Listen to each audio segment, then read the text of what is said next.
Hello students, welcome to civil staff Himachal and your mains current affairs series, जिसमें international relation से आज एक बहुत ही महत्वपूर्ण टॉपिक पे हम चर्चा करेंगे। मेंस जीएस पेपर 2 का इंटरनेशनल रिलेशन एक महत्वपूर्ण पार्ट है। जैसे पॉलिटी एंड गवर्नेंस एक महत्वपूर्ण हिस्सा है, और पॉलिटी एंड गवर्नेंस की तरह ही इंटरनेशनल रिलेशंस का भी नेचर जो है वो डायनेमिक है। मतलब करंट अफेयर्स का रोल यहाँ भी बहुत महत्वपूर्ण है। और अगर आप प्रीवियस क्वेश्चन पेपर्स देखेंगे, you come to know that number of question जो है इंटरनेशनल रिलेशन से पूछे जा रहे हैं। तो करंट अफेयर्स की इंपॉर्टेंस बहुत ज्यादा है, और हम सभी टॉपिक्स को करंट अफेयर्स के इंटरनेशनल रिलेशन से जो भी संबंधित है कवर करेंगे, जो भी इंपॉर्टेंट टॉपिक्स हैं। इसी तरीके से आज का हमारा टॉपिक बहुत महत्वपूर्ण है, और ये एक ऐसा टॉपिक है जो हमें हमें ये बताता है कि भारत एक ग्लोबल पावर कैसे बन सकता है। हमें अपनी शक्ति को बढ़ावा देना है, तो हम कैसे अपनी पावर को बढ़ा सकते हैं। आज का हमारा जो टॉपिक है वो है the soft power of India. तो आज जानेंगे what exactly the meaning of soft power, ठीक है, और किस प्रकार से एज अ टूल हम सॉफ्ट पावर का इस्तेमाल कर सकते हैं अपनी शक्ति को बढ़ाने के लिए, ग्लोबली अपनी इंटरनेशनल साख को बढ़ाने के लिए। क्या चैलेंजेस हैं हमारे सामने, किस प्रकार से किन मेजर्स को हम फॉलो कर रहे हैं, ठीक है। ये तमाम चीजों पर हम बात करेंगे, और भी इंपॉर्टेंट पार्ट्स हैं इसके जिन पर हम एक एक करके चर्चा करेंगे। सबसे पहले I would like to quote the words of Hans J Morgenthau. Morgenthau बहुत ही फेमस रियलिस्टिक पॉलिटिकल थिंकर रहे हैं। उनके शब्दों में कि भाई, international politics is a struggle for power among nations to save their national interest. National interest matters है, कि राष्ट्रहित है वो सर्वोपरि है, ठीक है। अंतरराष्ट्रीय राजनीति में, इंटरनेशनल रिलेशंस में कोई आपका शत्रु या मित्र नहीं होता, कोई भी आपका फो एंड फ्रेंड नहीं है। Your national interest matters. जहां आपका राष्ट्रहित है, ठीक है, उसी हिसाब से इंटरनेशनल रिलेशंस में हम डील करते हैं, हम अपने संबंधों को स्ट्रेंथन करते हैं। इसके मैं उदाहरण आपको दो देता हूं। सबसे पहले एग्जाम्पल है इजराइल का। We never support Israel. हम पैलेस्टीन कॉन्सेप्ट को सपोर्ट करते रहे हैं, ठीक है। पैलेस्टीनियन जो आइडिया है स्टेट का, उसे हम लंबे समय से सपोर्ट करते रहे। इसके बावजूद इजराइल ने कभी भी भारत के साथ संबंध अपने खराब नहीं किए, ठीक है। हालांकि हमें सपोर्ट नहीं कर रहे, बिकॉज उनका नेशनल इंटरेस्ट इंडिया में है। उनको एक पोटेंशियल मार्केट, यहां डिफेंस मार्केट दिख रहा था, और यही कारण है कि आज, ठीक है, आज इजराइल जो है थर्ड लार्जेस्ट डिफेंस पार्टनर है इंडिया का। Same in the case of India. जब वेस्टर्न नेशंस के साथ हम अपने संबंधों को और स्ट्रेंथन करने की बात करते हैं, बहुत से ऐसे वेस्टर्न नेशंस हैं जिनसे हमें कोई बहुत पोटेंशियली फाइनेंशियल गेन्स नहीं है, but despite the fact we are looking forward to build a relations with these nations, ताकि हमारी यूनाइटेड नेशन में सीट पक्की हो सके, हमारी जो उनकी नेशनल साख है उसका सपोर्ट भारत को मिल सके। तो राष्ट्रहित सर्वोपरि है, और ये जो नेशनल इंटरेस्ट है अलग तरीके से हो सकता है, फाइनेंशियल हो सकता है, स्ट्रेटेजिक पॉइंट ऑफ व्यू से हो सकता है, ग्लोबल पावर, नेशनल सिक्योरिटी के कंसर्न में हो सकता है। ये एक बहुत डेप्थ में टॉपिक है, इस पे बेसिक पे हम बात करेंगे। Now back to the concept. तो आई होप ये आपको बेसिक समझ आया। अब सॉफ्ट पावर के कॉन्सेप्ट को समझने से पहले हमें हार्ड पावर को भी समझना पड़ेगा, ठीक है। हार्ड पावर का क्या कॉन्सेप्ट है?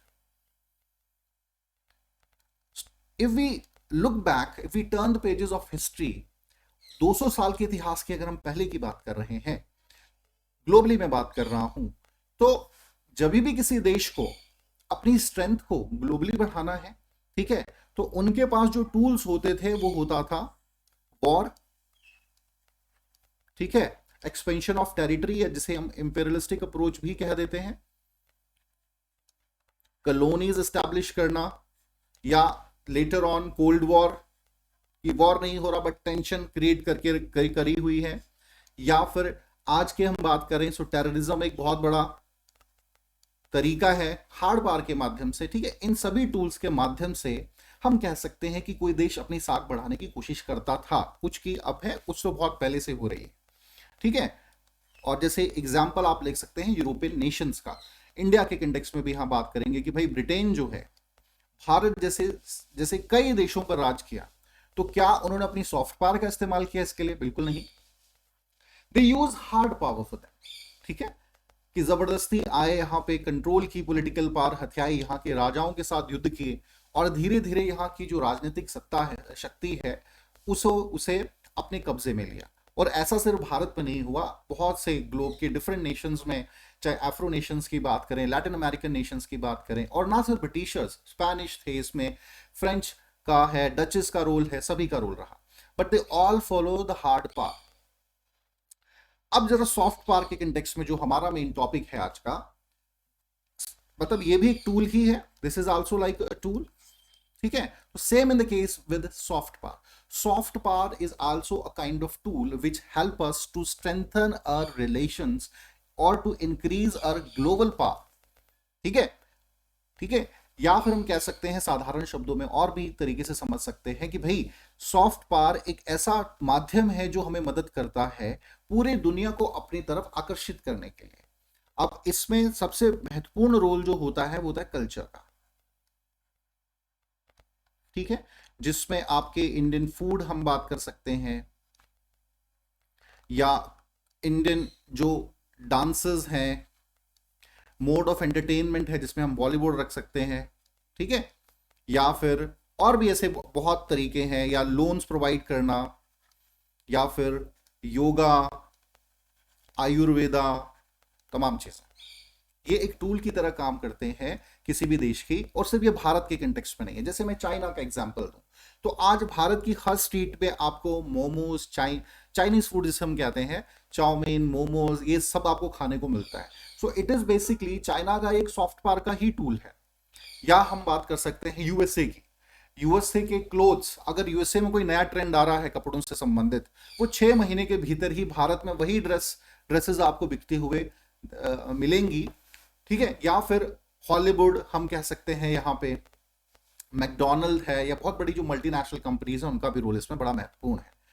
जापान के कंटेक्स्ट में हम बात कर सकते हैं इसी, ठीक है, जापान जो है लगातार अपनी सॉफ्ट पावर को बढ़ा रहा है, जर्मनी का रेलेवेंस सबसे ज्यादा है। तो ये बेसिकली है सॉफ्ट पावर। अब खबरों में क्यों रहा है उस पर बात कर लेते हैं। अभी basically recently global soft power index की रिपोर्ट आई है, जिसमें सभी देशों की रिपोर्ट के कंटेक्स्ट में बात की गई, और ये बताया गया कि भाई कौन सा वो देश है जिसकी सबसे ज्यादा सॉफ्ट पावर आज जिसके पास है, और भारत का इसमें क्या स्थान है, ठीक है, और कैसे हम अपनी पोजीशन को स्ट्रेंथन कर सकते हैं। इस पर ये रिपोर्ट आई है, इसे ब्रांड फाइनेंस जो कंपनी है उसने इस रिपोर्ट को प्रेजेंट किया है, और बहुत रिलायबल रिपोर्ट मानी जाती है। जर्मनी टॉप्ड इन दिस, ठीक है, जर्मनी ने इसमें टॉप किया है, फॉलोड बाय जापान। जर्मनी के जो भी प्रोडक्ट्स हैं वो रिलायबल प्रोडक्ट्स माने जाते हैं पूरी दुनिया में, रिलायंस के लिए, अपनी इंजीनियरिंग के लिए, ठीक है, जर्मनी फेमस है, और यही कारण है कि टॉप किया है जर्मनी ने इसमें। जापान की बात करें सो एनिमेशन के लिए या अपनी टेक्नोलॉजी के लिए जापान भी बहुत फेमस है। तीसरा, अपनी वैल्यू सिस्टम के लिए जापान बहुत फेमस है, और चौथा, अभी ओलंपिक्स हुए हैं तो इसने भी ग्लोबली जापान की साख को बढ़ाया है। सॉफ्ट पावर की तरह जापान ने इन टूल्स का इस्तेमाल किया है। भारत की बात करेंगे सो भारत का स्थान जो है वो है 36वें नंबर पे। 101 देशों की लिस्ट में भारत का नंबर यहाँ 36 आता है, ठीक है।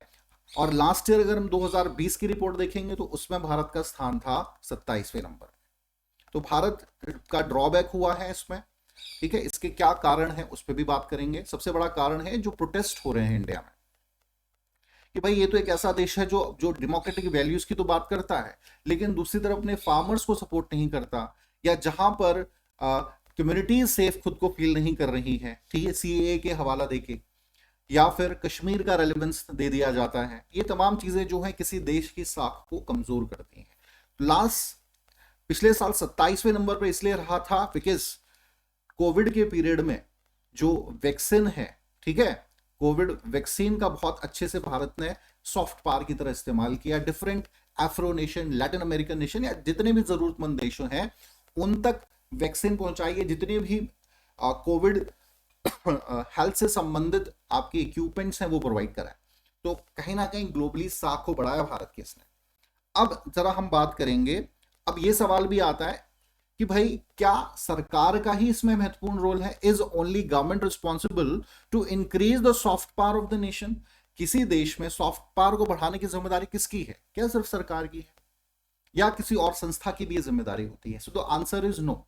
सिर्फ ये आपकी जिम्मेदारी सरकार की नहीं हो सकती, ठीक है। जैसे मैंने बॉलीवुड का एग्जाम्पल दिया है, बॉलीवुड को आज जितने भी हमारे साउथ ईस्ट नेशंस हैं, साउथ एशियन नेशंस हैं, अफगानिस्तान की एग्जांपल ले सकते हैं। मैं एक एग्जांपल यहां पर आपको दूंगा। अर्ली 90s का अमिताभ बच्चन जी अपनी फिल्म की शूटिंग के लिए गए थे अफगानिस्तान, और तालिबान का शासन उस समय है, ठीक है, और लगातार ये डर बना हुआ था कि भाई कोई अटैक ना हो जाए, क्योंकि अफगान गवर्नमेंट इतनी पावरफुल तो है नहीं जो काउंटर कर पाएगी। खुदा गवाह एक फिल्म बनाई थी अमिताभ बच्चन जी ने, तो उसकी शूटिंग वहां पर हुई थी। लेकिन तालिबान ने अप्रिशिएट किया उस चीज को, because they love the Bollywood movies, ठीक है। उन्होंने तो यहां कहा कि हम सम्मानित करना चाहते हैं इन एक्टर्स को, हालांकि डर तो होता ही है, ठीक है।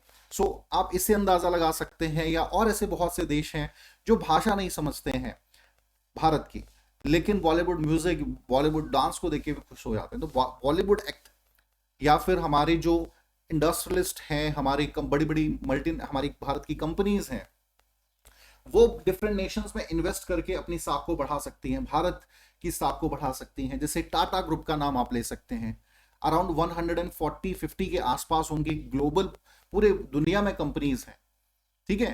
तो वो साख भारत की ये जो है, ये भी सॉफ्ट पावर की तरह ही इस्तेमाल की जा रही है। ये भारत जितने भी देशों को कंट्रीज को लोन प्रोवाइड करता है, वो भी भारत को जो है, भारत की साख को बढ़ाने में काम करते हैं एक सॉफ्ट पावर के तौर पे। अब 3 पिलर्स हैं, ये बड़ा इंपॉर्टेंट है भाई। सॉफ्ट पावर के 3 इंपॉर्टेंट पिलर हैं। सबसे पहला है पॉलिटिकल वैल्यूज। किसी देश की पॉलिटिकल वैल्यूज कैसी है। अब ऑफ कोर्स, जैसे अफगानिस्तान का एग्जांपल मैं यहां देना चाहूंगा। आप क्या अफगानिस्तान में जाना चाहेंगे? कोई टूरिस्ट अफगानिस्तान जाना चाहेगा या भारत आना चाहेगा?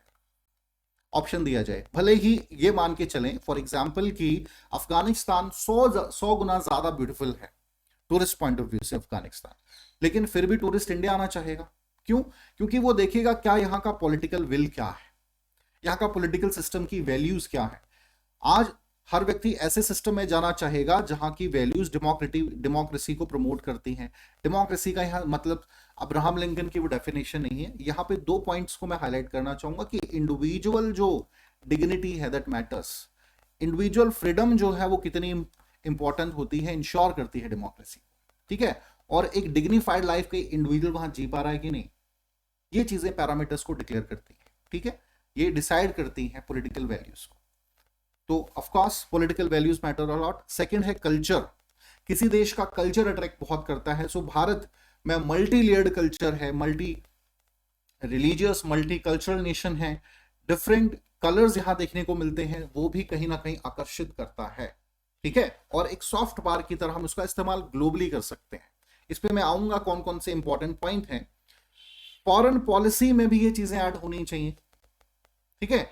जैसे फॉरेन पॉलिसी किसी देश की कैसी है, ये बड़ा मायने रखता है। यहां पर मैं गुलाम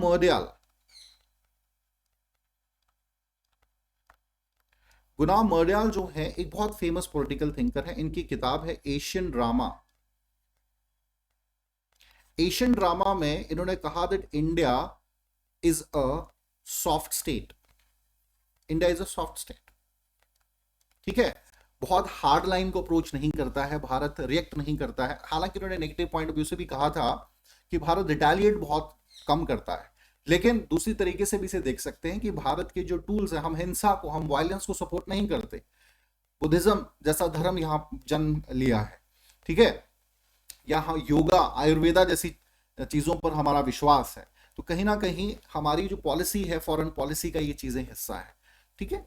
तो ये भी कहीं ना कहीं आपके बेस है सॉफ्ट पावर का।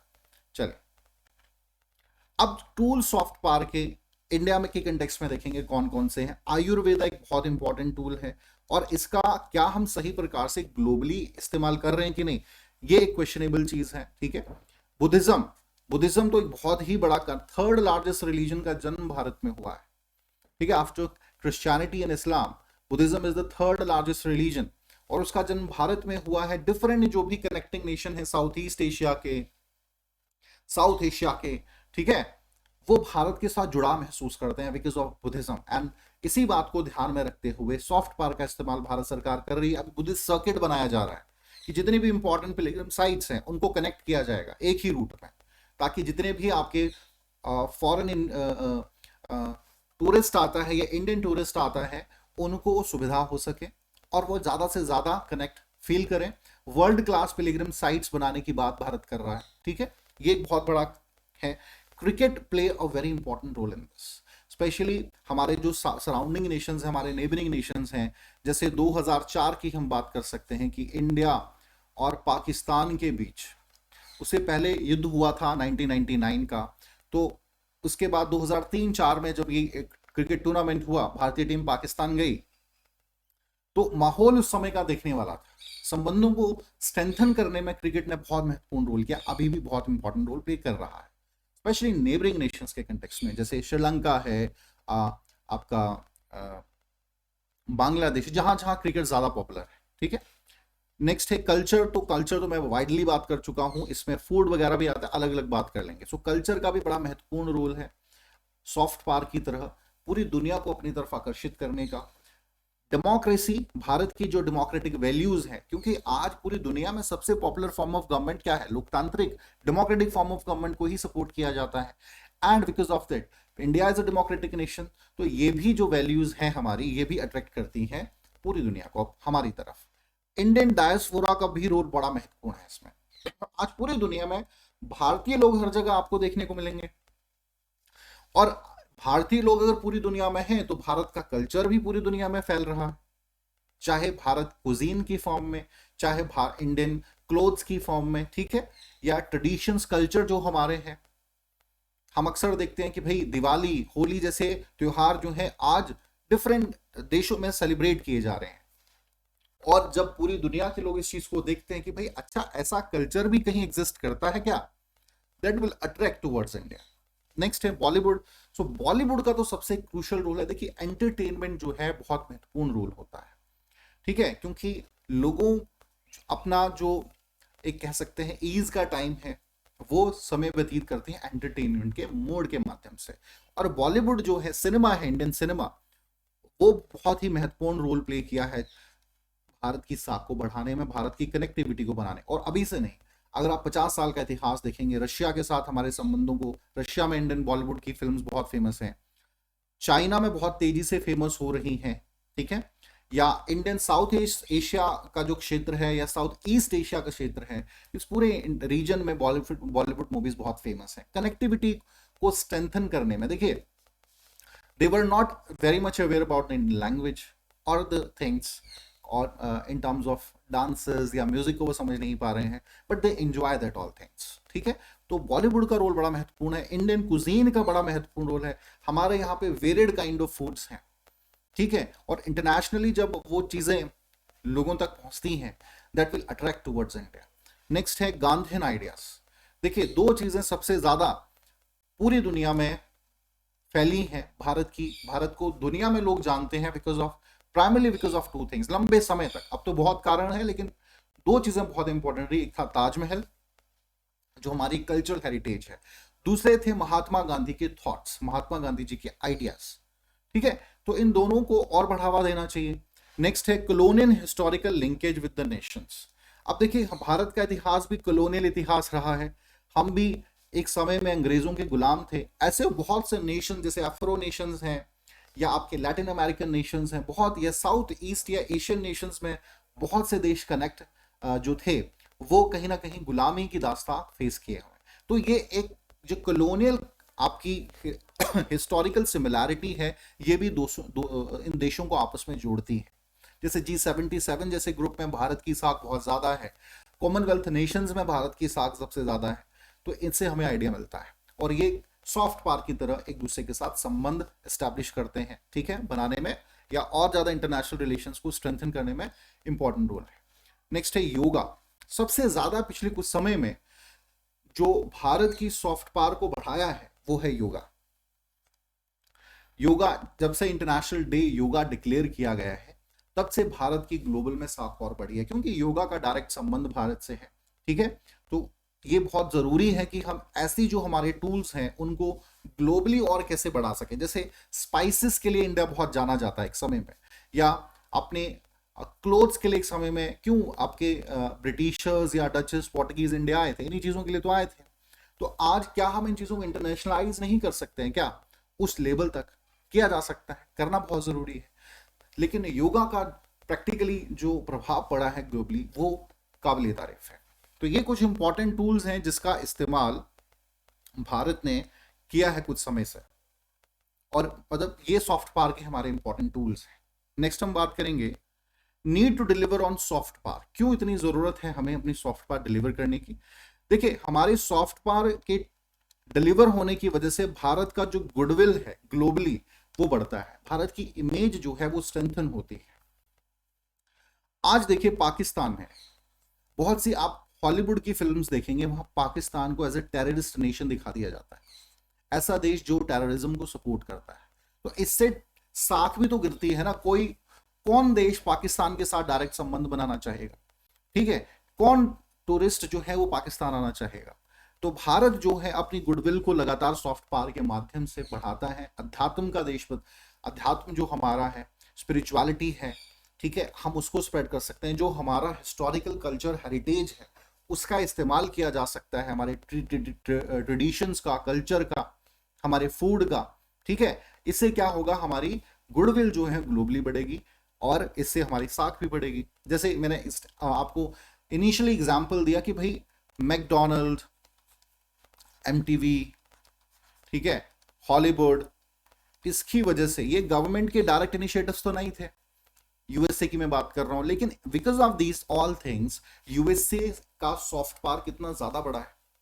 या अभी जापान का मैंने एग्जांपल दिया, एनिमी, जो एनिमेशन की मैं बात कर रहा हूं, यहाँ पे एनिमेशन बहुत तेजी से इंडस्ट्री ग्रो कर रही है और इसकी शुरुआत कहाँ से हुई है, जापान से। तो वो सॉफ्ट पावर की तरह इस्तेमाल जापान उसका कर रहा है। या चाइनीज फूड का हमने एग्जांपल दिया, चाइनीज प्रोडक्ट या one belt one road initiative का किस प्रकार से चाइना इस्तेमाल कर रहा है सॉफ्ट पावर की तरह, ठीक है। ये सीखने वाली चीजें हैं और भारत को भी जो भारत की स्पेशलिटी है उसको आगे इंटरनेशनलाइज करना चाहिए एज अ स्ट्रेटेजिक इन्वेस्टमेंट। अब स्ट्रेटेजिक इन्वेस्टमेंट यहां पे फाइनेंशियल तो है ही, ठीक है, हमें फाइनेंशियली तो स्ट्रेटेजिकली इन्वेस्ट करना ही है, जो भी हमारे प्रोमिसेस हैं, स्पेशली जो हमारे नेबरिंग नेशंस है, लगातार हमारे संबंध खराब हुए हैं। अगर एक डिकेड से हम बात करें, जैसे नेपाल के साथ या श्रीलंका या बांग्लादेश के कंटेक्स्ट में भी एग्जांपल हम ले सकते हैं कि भाई इन नेबरिंग नेशंस के साथ, या भी ईरान के साथ हुआ था, ठीक है, कि छाबार पोर्ट में एक रेलवे लाइन जो है जो कनेक्ट फर्दर कर रही थी, वो हमारे से हाथों से वो प्रोजेक्ट निकल गया और चाइना बड़ी रैपिडली यहाँ पे इन्वेस्टमेंट के माध्यम से अपनी सॉफ्ट पावर का इस्तेमाल करते हुए आगे बढ़ रहा है भारत से। तो भारत को सबसे पहले तो ये इन्वेस्ट करना है। साथ ही साथ भारत यहाँ पे रिलीजन का इस्तेमाल कर सकता है, भाई धर्म, क्योंकि बुद्धिज्म या हिंदुज्म दो प्रोमिनेंट रिलीजन हैं साउथ एशियन या साउथ ईस्ट नेशंस में, which help us a lot to connect with these nations. तो हमको इसका इस्तेमाल सही प्रकार से करके अपनी साख को और मजबूत करना होगा, ठीक है। नेक्स्ट है पोस्ट पैंडेमिक चेंजेस। पैंडेमिक ने भले ही पूरी दुनिया में नुकसान पहुंचाया है, भारत को भी बहुत हानि हुई है, लेकिन सॉफ्ट पावर के इस्तेमाल करने का भी भारत को मौका मिला। भारत की द्वारा बनाई गई वैक्सीन या इंपॉर्टेंट जितने भी कोविड से संबंधित किट्स थी या और भी इंपॉर्टेंट टूल्स थे वो ग्लोबली सर्कुलेट हुए हैं डिफरेंट नेशंस में, and because of that Bharat को द हब ऑफ फार्मेसी तक कहा जाने लगा था। बहुत से वेस्टर्न न्यूज़पेपर्स ने इस बात को पब्लिश किया कि भारत जो है ग्लोबल फार्मेसी बनता हुआ हमें दिख रहा है, ठीक है। सो सॉफ्ट पावर को बनाने में इस प्रकार की हमें स्टेप्स लेने की जरूरत है। नेक्स्ट है ट्रेड एंड इन्वेस्टमेंट फ्लो, ये भी बहुत इंपॉर्टेंट है भाई। ट्रेड एंड इन्वेस्टमेंट, देखिए फाइनेंस तो सबसे इंपॉर्टेंट होता है ना, पैसा तो सबसे महत्वपूर्ण है ही। ट्रेड एंड इन्वेस्टमेंट जो फ्लो है वो, कि भारत एक बहुत ही पोटेंशियल मार्केट है, पॉपुलेशन ज्यादा है, ठीक है, और नीड्स उस हिसाब से हमारी ज्यादा हैं, तो हर क्षेत्र में एक पोटेंशियल मार्केट है। और अगर हम उसका सही ट्रेड इन फ्लो का या इन्वेस्टमेंट्स का सही इस्तेमाल करेंगे तो हमारी प्रोस्पेरिटी बढ़ेगी ही बढ़ेगी, ठीक है। और इसके लिए जैसे मैं उदाहरण के तौर पे कहता हूं गिफ्ट सिटी, भारत में भी गिफ्ट सिटी बनाई गई है आपकी गुजरात में, जो स्पेशली डील करेगी आपकी फॉरेन इन्वेस्टर्स और इंडियन इन्वेस्टर्स के साथ, कि ऐसे फॉरेन इन्वेस्टर जो भारत में इन्वेस्ट करना चाहते हैं उनके जो भी नियम कानून है गिफ्ट सिटी उनको समझने में, जानने में सहायता करेगी। या भारत से बहुत इन्वेस्टर जो है आउटसाइड इंडिया इन्वेस्ट करना चाहते हैं उनकी सहायता करेगी। तो ऐसे इनिशिएटिव्स पूरे भारत में लगने चाहिए, लेने चाहिए, ठीक है। सो ये कुछ आपके need to deliver of, we can say that, कि हमें क्यों जरूरत है सॉफ्ट पावर को डिलीवर करने की। अगर भारत की इंटरनेशनली साख को हम बढ़ाना चाहते हैं, जो मैंने स्टार्टिंग में हेंस जे मोरगेंथु को कोट किया था कि भाई अंतरराष्ट्रीय राजनीति क्या है, सत्ता के लिए संघर्ष ही तो है। हर हर देश जो है अपनी अंतरराष्ट्रीय, अपनी पार को, पॉलिटिकल पार को, ठीक है, इंटरनेशनली बढ़ाना चाहता है। हम चाहेंगे यूनाइटेड नेशन में हमें परमानेंट सीट मिले, हम चाहेंगे एनएसजी में हमें परमानेंट मेंबरशिप मिले। तो ये तभी पॉसिबल होगा जब हमारी इमेज उस लेवल की ग्लोबली दिखेगी। Point is clear? तो ये बहुत महत्वपूर्ण है।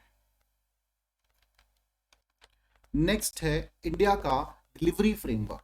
क्या पॉलिसीज भारत जो है सॉफ्ट पावर की तरह इस्तेमाल कर रहा है अपने संबंधों को ग्लोबली स्ट्रेंथन करने में, ठीक है। जैसे जैसे मैंने चाइना का एग्जाम्पल दिया था, one belt one road initiative जो है उसने चाइना की बहुत ज्यादा मदद की है ग्लोबली।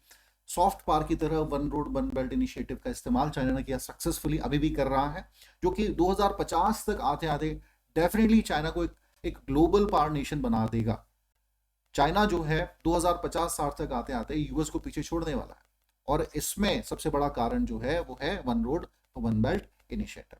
तो same in the case of India, Bharat को भी कैपेसिटी बिल्डिंग पर ध्यान देना चाहिए। इसमें 2-3 पॉइंट सबसे इंपॉर्टेंट है कैपेसिटी बिल्डिंग प्रोग्राम में। जैसे मैंने आपको कहा, हमें कुछ एडवांटेजेस हैं।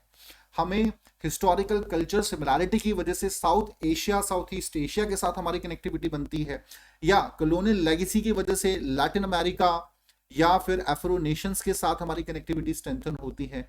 G77 जैसे देशों में भारत जो है एक इंपॉर्टेंट नेशन है, या अफ्रीकन यूनियन में भारत एक इंपॉर्टेंट नेशन बन सकता है, ठीक है। तो भारत को कैपेसिटी बिल्डिंग प्रोग्राम्स की तरफ ध्यान देना होगा, स्पेशली इन देशों में।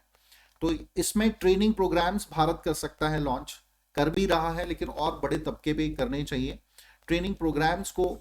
या फिर कह सकते हैं कि भाई ट्रेनिंग प्रोग्राम्स के साथ साथ अपने यहाँ के जो इंजीनियर्स हैं, हमारे यहाँ के जो एजुकेशन सिस्टम है, उसको डिलीवर वहाँ किया जाए।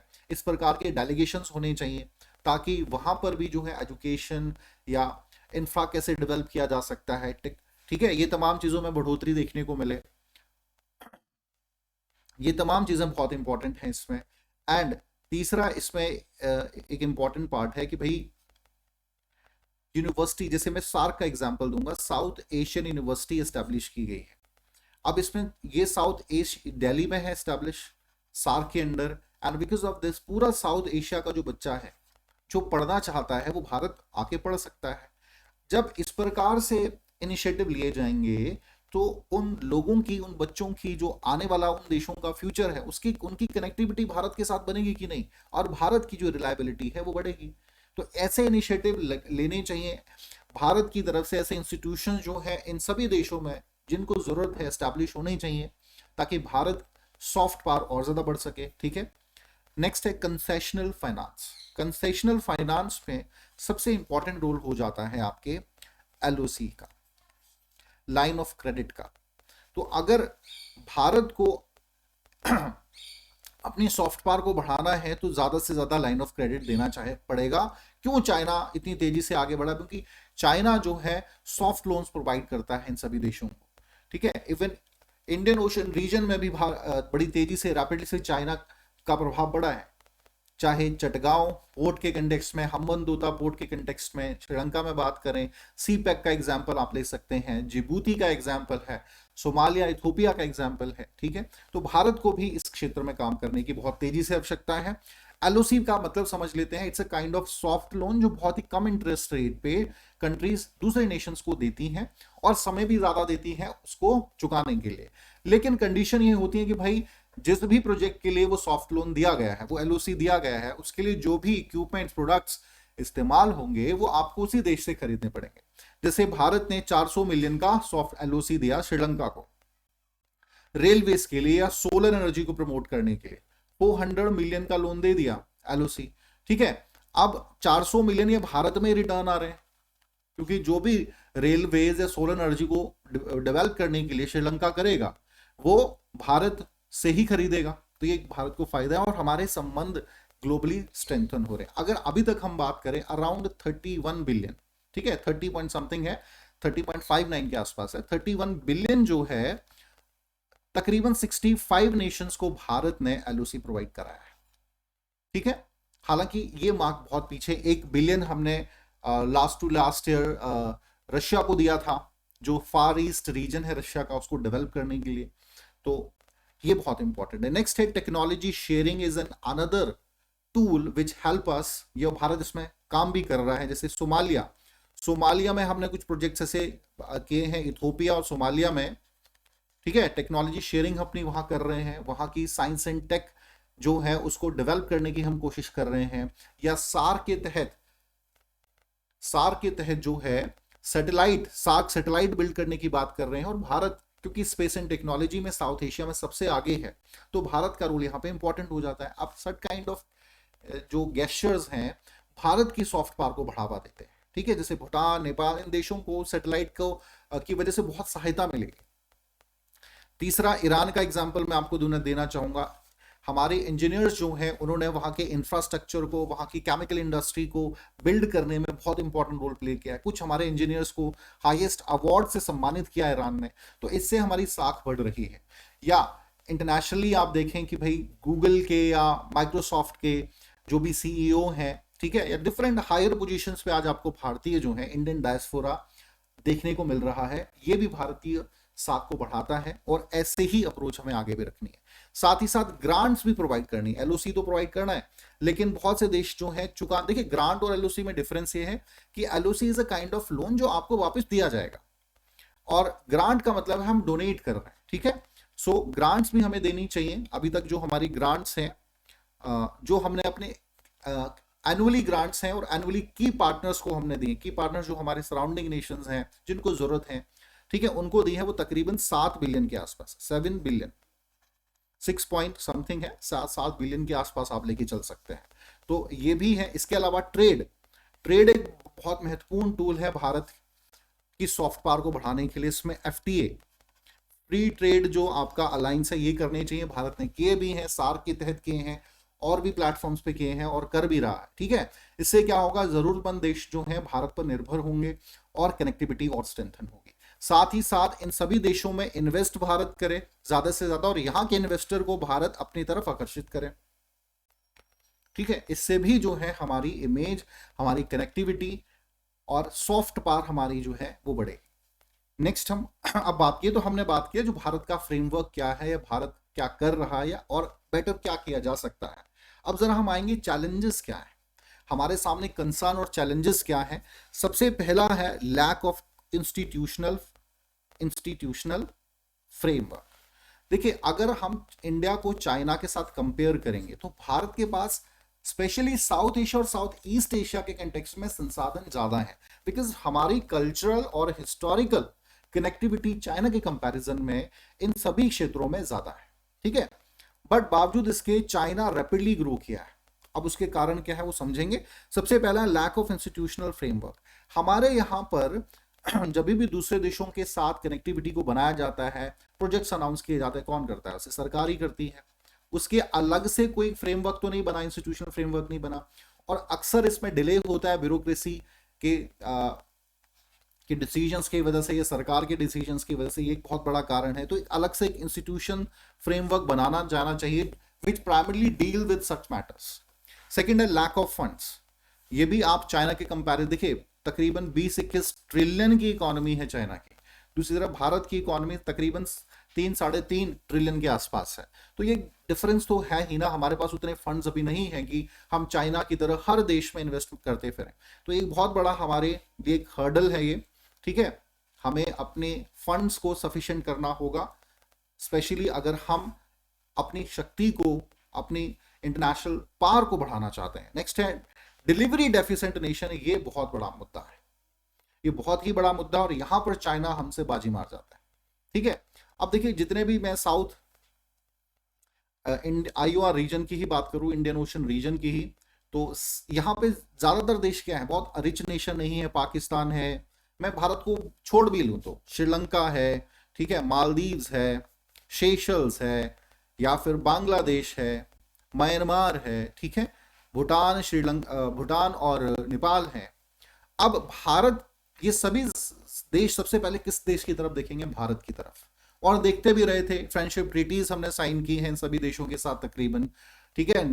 लेकिन पिछले कुछ सालों में जो गवर्नमेंट्स यहाँ की स्टांस लिए हैं, चाहे श्रीलंका या नेपाल ने तो बहुत एग्रेसिवली है, पाकिस्तान तो छोड़ ही दीजिए, हमारे साथ संबंध अच्छे नहीं रहे हैं, लेकिन यहाँ पे चाइना ने क्या किया है, अब भारत क्या कर रहा था? भारत ने भाई 20 साल पहले जो प्रोजेक्ट्स अनाउंस किए थे वो आज भी ग्रास रूट लेवल पे नहीं है, उनमें इतना डिले देखने को मिल रहा है। सो ऑफकोर्स ये देश जो है जरूरतमंद देश है, इनको अपना इंफ्रास्ट्रक्चर बिल्ड करना है, अंडर डेवलप्ड नेशंस की कैटेगरी में है, अभी बहुत ज्यादा डेवलपमेंट नहीं हुआ। चाइना एक डेडलाइन देता है कि भाई हम आपका रेलवे, हम आपका रोड, हम आपके पोर्ट्स, हम आपकी सिटीज को बिल्ड करेंगे विद इन 1 और 2 आवर्स, 2 ईयर्स। अगर भारत ऐसा कमिटमेंट दे पाए तो भारत लीड करता। ये हमारे पास शिफ्टिंग होता ही नहीं इनके इंटरेस्ट का टुवर्ड्स चाइना। अभी रिसेंटली कोलंबो में हमने एक पोर्ट, जो आपका ईस्ट टर्मिनल है, वो हमारे हाथों से चला गया। ईरान में छाबार पोर्ट्स में जो एक रेलवे लाइन हमने बिछानी थी आगे कनेक्टिविटी के लिए, उसमें इतना डिले हो गया कि फाइनली ईरान डिसाइडेड कि भाई हम जो है भारत को इससे अलग कर रहे हैं। तो ये कमियां हमें हैं जिस पे काम करने की जरूरत है। नेक्स्ट है पॉवर्टी इरेडिकेशन, ये बहुत बड़ा मुद्दा है। देखिए अभी भी क्या है, ग्लोबली जो एक इमेज भारत की है वो है एक गरीब देश की, ठीक है, कि भारत एक गरीब देश है, यहाँ पे बहुत पॉवर्टी है। तो इसके इस सोच को बदलना होगा हमें ग्लोबली, ठीक है। अगर इस सोच को हम बदल ही नहीं पाएंगे तो भारत की इमेज जो है, एक साख जो है, बहुत पावरफुल तरीके से आगे नहीं निकल सकती। यहां भी चाइना से हम कंपेयर कर सकते हैं कि भाई India receive independence in 1947, China एक स्टेट बना, कम्युनिस्ट स्टेट 1949 में। दोनों की स्थितियां तकरीबन सिमिलर ही थी, कोई बहुत ज्यादा डिफरेंसेस थे नहीं। बावजूद इसके चाइना इतना रैपिडली ग्रो कर गया और आज भी भारत चाइना से बहुत पीछे है। ऐसा नहीं कि India didn't grow, India also grow but not that much as China. तो ये एक समस्या का विषय है। हमें एक पॉवर्टी का जो भारत की पहचान है उसे खत्म करने की आवश्यकता है। क्लीनिंगनेस, ये एक बहुत बड़ा मुद्दा है। टूरिस्ट यहाँ आता है, यहाँ देखता है गंदगी बहुत है, बहुत सुंदर बीचेस हैं, बहुत ब्यूटीफुल प्लेसेस हैं, बट गंदगी बहुत ज्यादा है, ठीक है। तो उसे खत्म करना बहुत जरूरी है हमारी सराउंडिंग में। That should be the part of a culture, हमारी वैल्यू सिस्टम में वो चीज आनी चाहिए। अगर वो वैल्यू सिस्टम का हिस्सा होगी, जैसे जापान का मैं यहाँ एग्जांपल देना चाहूंगा। जब फीफा का वर्ल्ड कप हुआ था, last world cup, I don't remember the, I think 2015 में या 16 के आसपास फीफा का वर्ल्ड कप हुआ था। सो जापान की टीम फुटबॉल मैच हार गई। जापान की टीम जब फुटबॉल मैच हार गई तो अब पूरे फुटबॉल का मैच में जितना क्राउड होता है, आई डोंट थिंक सो किसी और स्पोर्ट्स में उतना क्राउड हमें देखने को मिलता है। तो पूरे स्टेडियम में बहुत गंदगी फैली हुई थी। लेकिन हारने के बावजूद जो जापान की ऑडियंस वहां देखने आई थी, they decided to collect all the garbage. When they did this, so जो विनिंग नेशन थी, जो गंदगी फैला भी रहे थे ज्यादा, ठीक है, उन्होंने भी साथ देना शुरू कर दिया और न्यूज़ेस में वो बात आई। मतलब ग्लोबली कितना अच्छी इमेज जापान की देखने को मिली है, उनकी वैल्यू सिस्टम इंटरनेशनलाइज हुई, ये इंपॉर्टेंट है। तो भारत को भी अपने बीचेस को, अपने हर साइट को क्लीन करने की आवश्यकता है ताकि गलत मैसेज ना जाए। भारत सरकार भी इसके लिए काम कर रही है। प्रसाद जैसी स्कीम्स को लॉन्च किया गया है, स्वच्छ भारत अभियान जैसे इनिशिएटिव्स लिए गए हैं, बट इंडिविजुअल लेवल पे भी हमारी यहाँ जिम्मेदारी है। नेक्स्ट है इंटरनेशनलाइजेशन ऑफ इंडियन सिनेमा। देखिए अभी हमने बात की थी कि बॉलीवुड इंडस्ट्री जो है या इंडियन सिनेमा है हर तरीके का, चाहे टीवी इंडस्ट्री की भी हम बात कर लें, ये भारत की साख को बढ़ाने में सॉफ्ट पावर की तरह बहुत अच्छा हम इस्तेमाल कर सकते हैं। लेकिन अभी भी कमी है उस लेवल पर। जैसे हॉलीवुड इंटरनेशनलाइज हुआ है, वैसे भारत अभी इंटरनेशनलाइज नहीं कर पाया है बॉलीवुड, ठीक है। जो सराउंडिंग नेशंस हैं, हमारे साउथ एशियन नेशंस हैं या साउथ ईस्ट नेशंस हैं, वहां पर तो ठीक है, लेकिन बहुत तेजी से, जैसे हॉलीवुड, पूरी दुनिया में आज हॉलीवुड का कब्जा है। पूरी दुनिया कोई देश नहीं होगा जो सिनेमा देखता है वो हॉलीवुड की फिल्म उसने नहीं देखी होगी, ठीक है। तो ये अप्रोच हमें रखनी पड़ेगी, ये बहुत जरूरी है, ठीक है। जैसे चाइना में दंगल जैसी मूवी रिलीज हुई तो ब्लॉकबस्टर हुई, ठीक है। या एक और फिल्म आमिर खान की आई थी और वो भी बहुत बड़ी हिट होगी। इंडिया में हिट नहीं हुई लेकिन वहां हिट हो गई। तो आप इसी से अंदाजा लगा सकते हैं, ठीक है। तो इस प्रकार का जो है हमें इनिशिएटिव्स और फॉर्म करने पड़ेंगे, सरकारी तौर पे भी और गैर सरकारी तौर पे भी। नेक्स्ट है सेफ्टी मेजर्स, बहुत एक इंपॉर्टेंट कंसर्न है। Safety major individual safety, property safety के कंटेक्स्ट में भी बात कर रहा हूं मैं, ठीक है। इंडिविजुअल सेफ्टी, टूरिस्ट यहाँ आता है और बहुत खराब अनुभव उनके कई बार यहाँ रहते हैं, और वही अनुभवों को लेके जब वो वापस जाएंगे तो भारत की, इंडिया की क्रेडिबिलिटी, जो इनक्रेडिबल इंडिया की हम बात करते हैं, उसमें गिरावट आएगी कि नहीं। या बहुत सी प्रॉपर्टीज ऐसी हैं जो इन्वेस्टर्स, फॉरेन इन्वेस्टर इन्वेस्ट करते हैं, उनकी प्रॉपर्टी की सेफ्टी के क्या मेजरमेंट है, ठीक है। ये तमाम चीजें भी कंसर्न के मुद्दे हैं, इन पे काम करने की भी आवश्यकता है। सो सॉफ्ट पावर जो है आने वाले समय में भारत की इमेज को पूरी दुनिया में ग्लोबली बढ़ाने में बहुत ज्यादा काम कर सकती है। We have to work on it, कर भी रहे हैं, but still we need to go long way off. बहुत अभी भी स्टेप्स हमें लेने की जरूरत है। हमारे पड़ोसी देश जो हैं वो बहुत रैपिडली काम कर रहे हैं। जापान ने बहुत अब जो इंडेक्स आया है उसमें दूसरे नंबर पे जापान है, देखिए आप, पहले पे जर्मनी है और तीसरे 8वें नंबर पर आई थिंक चाइना है, ठीक है। सो इससे हमें अंदाजा होता है, हालांकि यूएस की थोड़ी सी क्रेडिबिलिटी इसमें कुछ आने वाले पिछले कुछ सालों में गिरी है, लेकिन भारत को लगातार इसमें अपनी बढ़ोतरी करने की आवश्यकता है। सो चलिए स्टूडेंट, आज के टॉपिक में इतना ही। आई होप कुछ नई आइडियाज आपको इस टॉपिक के कंसर्न में सीखने को मिले। So thank you very much.